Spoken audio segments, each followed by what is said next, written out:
On to not just but Fresno, man. Let's talk about some sports, man. We got the NBA draft just happened. Man, Yeah.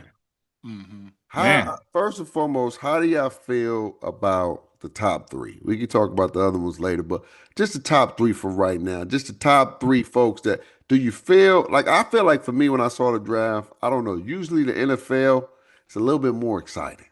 I feel like the NBA, bruh. I ain't even gonna hold you, bruh. It was cool, but it was so predictable. It just went like one after another, Yeah. and Like you it knew what was coming. exactly. It was no suspense, man. Yeah. It was no like, ooh, Well, I feel like a part of that, Baker, is you got to think mhm. about it. The NFL draft buildup is like 4 months. Yeah, that's true. And that True. because of that buildup, it's like we start doing mock drafts, we Yeah, start figuring out where people trying to go, like as just Hmm. casual fans. And then like it's such a long buildup to it. With the NBA, man, the season just ended 2.5 weeks ago. yeah, Right. that's true. You feel me? And like with basketball, it's like you kind of know who's already good. Yeah. So and it's very in basketball be very top heavy, like be very True. top heavy. Wait, True. So pause. that's Wait a why it minute, gets bro. yeah, Pause. Hey, we first episode of the year.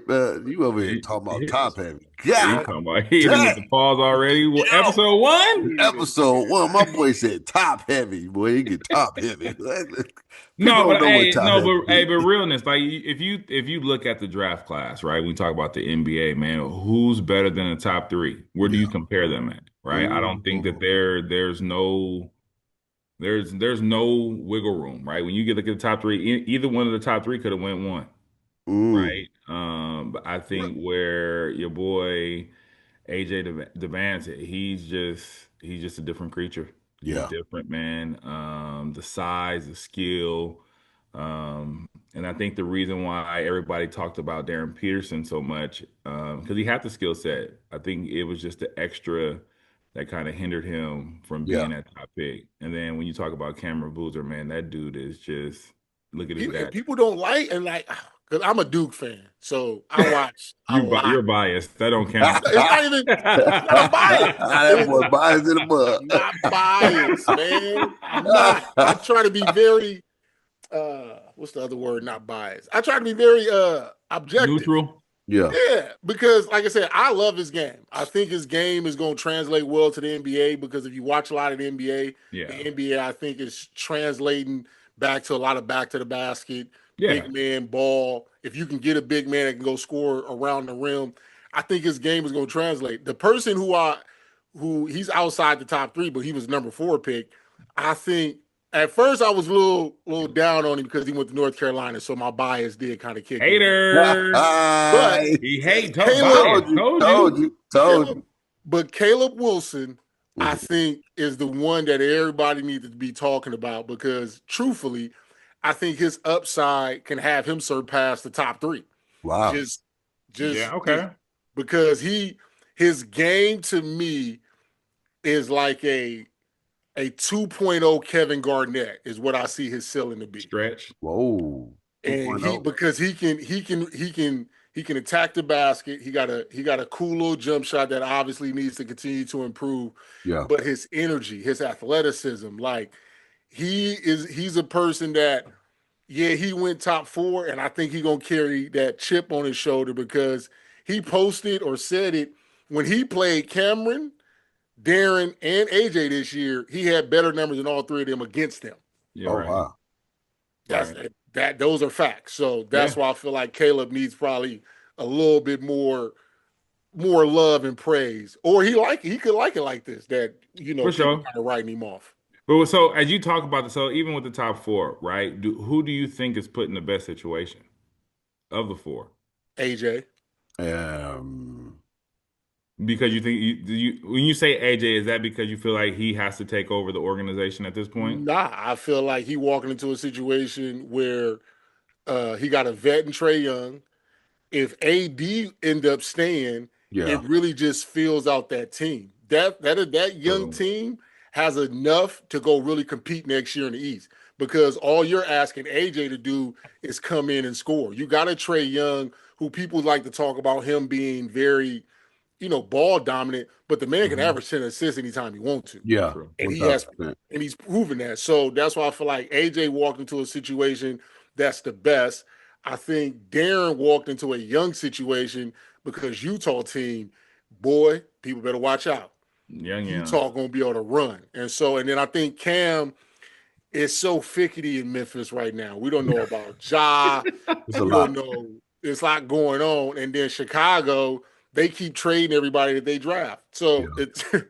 it's so yeah. Real talk. I I, feel like I think I would have to agree. I think AJ's in the best position because for one, he in the East, and the East is not that crazy. Now, don't get me Right. wrong, we're gonna talk about them New York Knicks, but I feel like going to a team like the Wizards and playing with some veterans and some elite players like Trey and AD, they can make it easier for him. And True. don't get it twisted. The brother can ball. Like he's already NBA ready. I think one thing he just got to get better with is his strength and being able to add more layers to his game because his jump shot is inconsistent at times. He got a Yeah. lot of tools though, a lot of ability to get a bucket any way, shape, or form. And I appreciate it and I love it. And I'm looking forward to seeing him do some great things. But my boy Darren, the only thing with him, because what was told to me that when he was in high school, he gave his team, AJ's team, 40 piece. Like he was a walking 40 piece. Like Mm, you don't want the smoke. mm. And they said it throughout the draft. He is an elite scorer, one of the most elite scorers. Yeah. And they was giving him the ceiling that he can be either a Bradley Bill or one of the late greats, Kobe Bryant, with his ability to score the basketball. Hey, don't shoot the messenger. I'm Woo! just giving you the news. let's Woo! They Brad, said now his, see Kendrick, you say his Kendrick Bradley game is Perkins, like Bill. that. They Kendrick said his Perkins game is said like that. that. Kendrick Perkins said that, and Kendrick Perkins needs to refer to Stephen A. Stay off the weed. I'm gonna Yeah, need I'll say, hey man, stay off he the be weed. high sometimes Yeah, on because TV. So I just don't hey. feel that.